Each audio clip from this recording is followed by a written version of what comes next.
Dahe Kutha Purworejo Kutha Purworejo dik akeh sing kondang ning kono yen sliramu melu dijamin ora kuciwa tenan-tenan.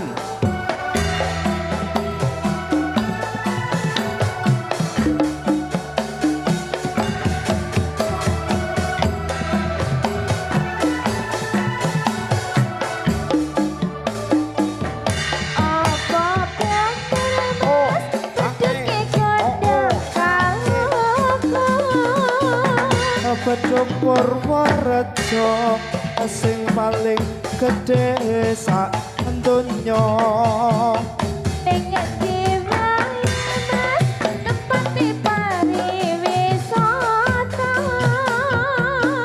Kuasa Plawan Pantai Ketawang tekan Jati Malang Jati Kota Mas nelayane sing terkenal yen tak gegan Mas sesuk tak tukokne Duren apa duren? Duren iki lho.